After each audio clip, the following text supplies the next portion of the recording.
ত্রয়োদশ জাতীয় সংসদ নির্বাচনের রোড ম্যাপ অনুমোদন করেছে নির্বাচন কমিশন। ইসির সিনিয়র সচিব আক্তার আহমেদ জানিয়েছেন, ঘোষণা হতে পারে আগামীকালই। তিনি বলেন, শিগগিরই সংসদীয় আসনের সীমানা নির্ধারণ করবে ইসি। বুধবার রাজধানীর আগারগাঁওয়ে নির্বাচন ভবনের মিডিয়া সেন্টারে সাংবাদিক সম্মেলনে এসব কথা বলেন ইসি সচিব। আরও জানাচ্ছেন শাহরের বাঁধন।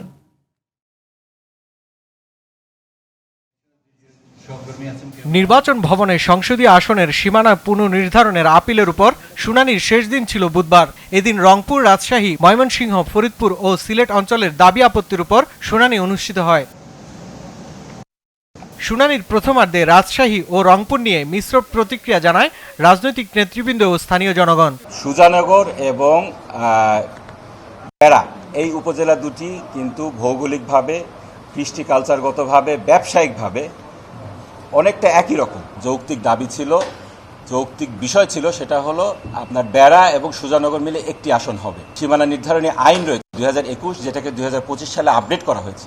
সেখানেও বলা হয়েছে প্রশাসনিক অখণ্ডতা যখন সীমানা নির্ধারণ করা হবে সেটাকে মেনটেন করতে হবে। কালকিনি থানা, নতুন একটা থানা হচ্ছে ডাসার এবং কালকিনি থানা নিয়ে একটা আসন, আর মাদারীপুর সদরটাকে যে দুটি ভাগ করা হয়েছে 5টা ইউনিয়ন, ওই 5টা ইউনিয়ন 2-এর সাথে অ্যাড করে মাদারীপুর সদর এবং রাজনীতি আরেকটি আসনের সাথে অ্যাড করার জন্য আমরা অনুরোধ করে আসছি। দুপুরের পর ময়মনসিংহ, সিলেট ও ফরিদপুর অঞ্চলের আসনগুলো নিয়ে পক্ষে বিপক্ষে মত দেন আবেদনকারীরা। আমার কেন্দ্র হলো কেন্দ্রের কোনো সীমানাই নেই, 8-4টার কোনো রকম ভৌগোলিক সীমানা থাকলেও আমার কেন্দ্রের সাথে এর কোনো ভৌগোলিক সীমানা নেই।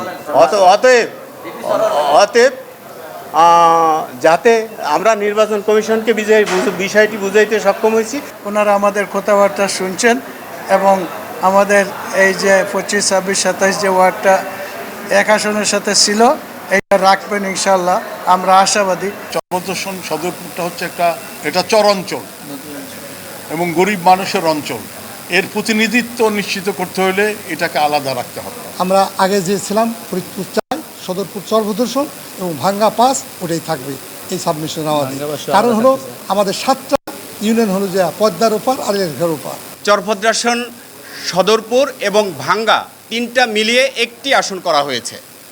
অর্থাৎ ফ্রম দ্য ভেরি বিগিনিং আমাদের এই 3টি আসনকে একত্রিত করে ফরিদপুর 4 একটি আসন করাটাই হচ্ছে বেআইনি ছিল। 4 দিনের শুনানি শেষে সাংবাদিকদের ব্রিফ করেন ইসির সিনিয়র সচিব আক্তার আহমেদ।